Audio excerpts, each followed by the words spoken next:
लेकिन दुआ तो कर ही लेती है। माँ से क्या कहती है, देखिए माँ के मेहनत के वक्त वो कोई उजरत नहीं मांगी, मेहनत के वक्त वो कोई उजरत नहीं मांगी, दुनिया से वो कोई हक़ जरूरत नहीं मांगी। अरे ये माँ का जिगर है कि लहू अपना पिलाकर वो कभी अपने बच्चों से दूध की कीमत नहीं मांगी, जिनसे नहीं मांगी हो बोले सुभान अल्लाह माशाअल्लाह। अब आइए बिला किसी तमहीद के मैं हजरत वाला की डायरी तक पहुंचने की जसारत और जुर्रत और हिम्मत कर रहा हूँ, और हजरत वाला से मैं बड़े अदब के साथ दावत स्टेज देना चाहता हूँ। जनाब हजरत मौलाना वो मुफ्ती दानिश साहब दामत बरकतुहुम मिलालिया, इन 4 मिसरों के साथ उनका इस्तकबाल है कि हुनर यहाँ सभी को हस्बे हाल देता है, बोले सुभान अल्लाह। कि हुनर यहाँ सभी को हस्बे हाल देता है। आराम का ख्याल रखती है, उसके भूख प्यास का ख्याल रखती है, उसे बादशाह की तरह रखती है। और मालूम है कि बादशाह की बीवी कौन होती है? बादशाह की बीवी मलिका होती है, बादशाह की बीवी राजा की बीवी रानी होती है।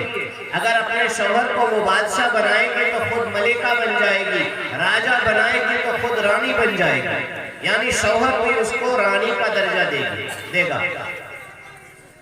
और बदनसीब है वो बीवी जो अपने शौहर को ये समझती है क्या सही नहीं कि मोर पास गाड़ी ला दिया, गाड़ी दिया, पलंग दिया, सब कुछ दिया, तो फिर वो अपनी मर्जी के मुताबिक शौहर को चलाना चाहती है, यानी वो अपने हर हक पर ऐसे चलाती है जैसे वो उसका गुलाम है।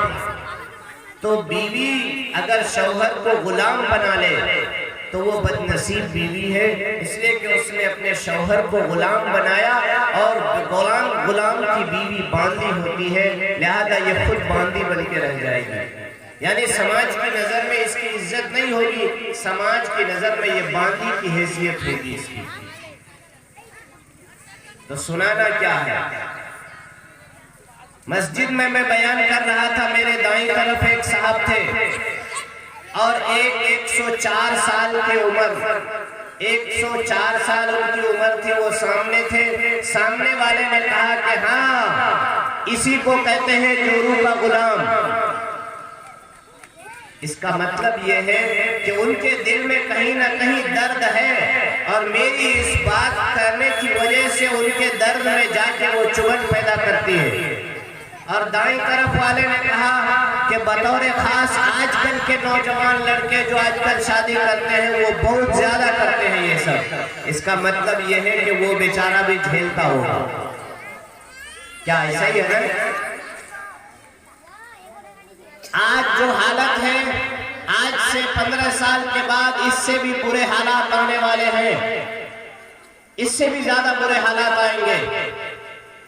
कोई भी जवान बेटा अपनी माँ को देखने के लायक नहीं होगा, अपनी माँ को सही नजर से देखेगा नहीं, इसलिए कि वो बीवी के हाथों बिक चुका होगा।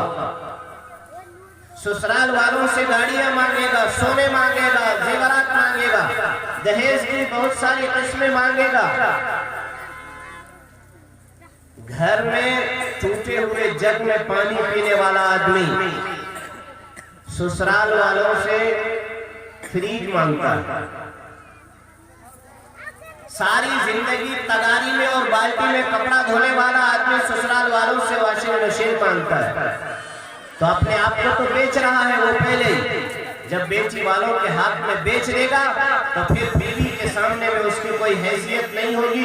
बीवी उसको जैसा चाहेगी वैसा नचाएगी और वो खुद नाचेगा, माँ की खिदमत नहीं कर सकेगा। तो मैं अपनी माँओं से, अपनी बहनों से कहता हूँ और अपने इन बुजुर्गों से कहता हूँ कि अपने बच्चों को दीन की तालीम दीजिए और उन्हें बताइए कि बाप क्या होता है, उन्हें बताइए, उन्हें सिखाइए कि माँ क्या होती है।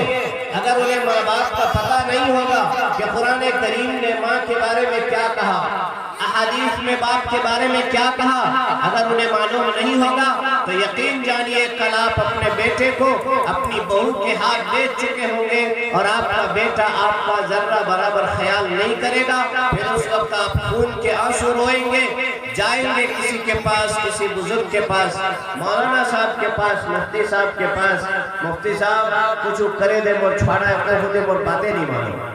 मुफ्ती साहब के पास कोई अलाउद्दीन का चराग नहीं है कि वो उसको घिसेगा और आपके बेटे को आपके ताबे कर देगा।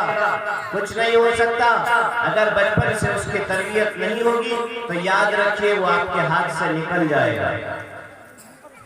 इसलिए बच्चों को दीन की तालीम दीजिए, उन्हें सिखाइए कि कुरान करीम ने बाप के बारे में कहा, माँ के बारे में कहा कि फला तकुल लहुमा उफ। गाली देना मारना तो बहुत दूर की बात है, उन्हें उफ तक मत कहना। अगर उन्हें कुछ कहोगे तो तुम्हारी आखिरत बर्बाद हो जाएगी। कुरान करीम ने कहा फला तकुल लहुमा उफ, उन्हें उफ तक मत कहना। अहादीस में अल्लाह के रसूल ने फरमाया कि जन्नत को सजा के सारी नेमतें उसमें रख दी। जन्नत में महल है, एक ईंट सोने की है, एक ईंट चांदी की है, सीमेंट उसमें मुश्क का इस्तेमाल किया गया है। जन्नत की हूर है, यहाँ से इधर जाफरान से बना, यहाँ से इधर मुश्क से बना है, यहाँ से इधर जाफरान से बना है। और अल्लाह की तरह तरह की बेशुमार नेमतें हैं। अल्लाह ने कुरान करीम में हर नेमत को तफसील से बयान फरमाया और फिर आगे जाके कहा फला तालमु नफ्सुम मा उख्फिया लहुम मिन कुर्रति आयुन। मेरे बंदे तुम्हें कहां कहां तक मैं बयान करता रहूं, क्या क्या तुम्हें बताऊं, बस सिर्फ इतना जान लो कि मैं अपने महबूब बंदों की खुशी के लिए, उनकी आंखों की ठंडक के लिए वो नेमतें तैयार की हैं जिसे किसी इंसान ने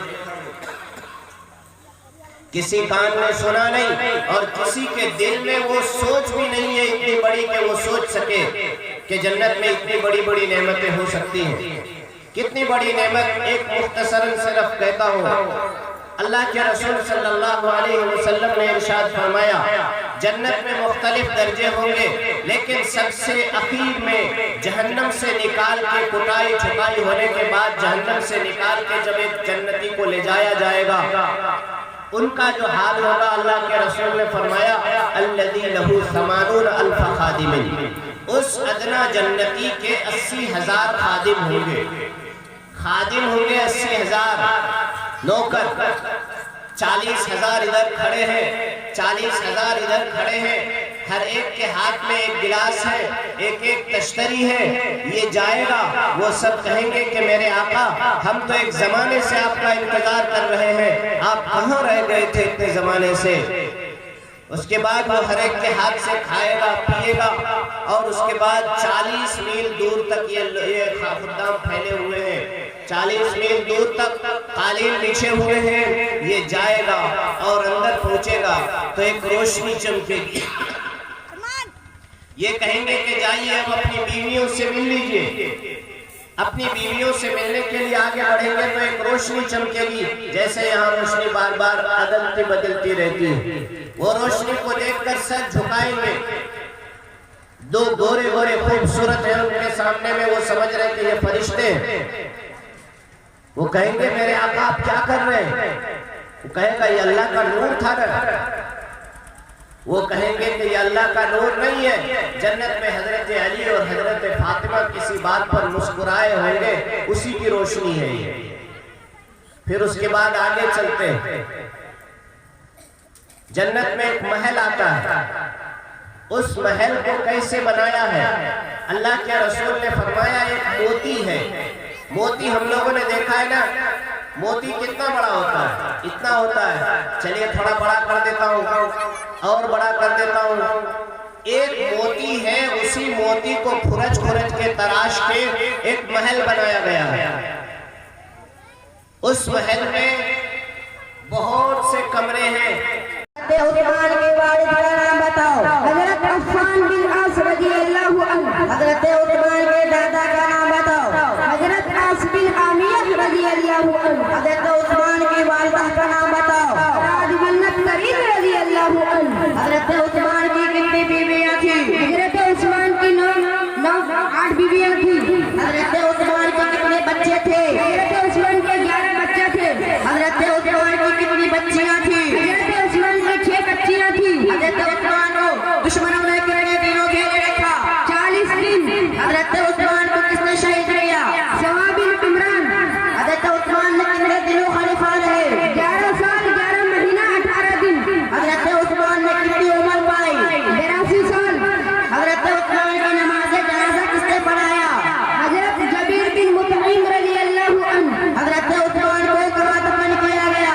जन्नतुल बकी के हश्र में। हजरत उस्मान ने कब शहीद हुए? 18 जिलहज 35 हिजरी 17 जून 654 ईस्वी में। हजरत उस्मान के बाद अफजल साहबी का नाम बताओ। हजरत अली रज़ियल्लाहु अन्हु। चौथे खलीफा का नाम बताओ। हजरत अली बिन अबी तालिब। हजरत अली का आपके वालिद ने क्या नाम रखा? जैद। हजरत अली का आपकी वालिदा ने क्या नाम रखी? असद। हजरत अली किसने नाम रखा? हुजूर सल्लल्लाहु अलैहि वसल्लम ने। हजरत अली की वालिदा का क्या नाम था? फातिमा बिन्त असद। हजरत अली की दादा का क्या नाम था? असद बिन हासिम। हजरत अली के नाना का क्या नाम था? ख्वाजा अब्दुल मुत्तलिब। हजरत अली की कितनी बीवियां थी? हजरत अली की 9 बीवियां थी। हजरत अली के कितने बच्चे थे? हजरत अली के 13 बच्चे थे। हजरत अली की कितनी बच्चियां थी? हजरत अली की 14 बच्चियां थी। हजरत अली कब खलीफा बनाए गए? 18 जिलहज 35 हिजरी 17 जून 656 ईस्वी में। हजरत अली को किसने शहीद किया? हजरत इब्न मुजलिम ने। हजरत अली को कहाँ दफन किया गया? कूफा की तामालूम नज्द में। हजरत अली कब शहीद हुए? 12 रमजान 40 हिजरी 28 जनवरी 441 ईस्वी में। हजरत अली ने कितनी उम्र पाई? 60 या 61 साल। हजरत अली को किसने गुस्ल दिया? हसन हुसैन अब्दुल्ला बिन जाफर ने। हजरत अली की नमाज जनाजा किसने पढ़ाया? हजरत हुसैन। अच्छा, मैं चलता हूँ। अस्सलाम वालेकुम।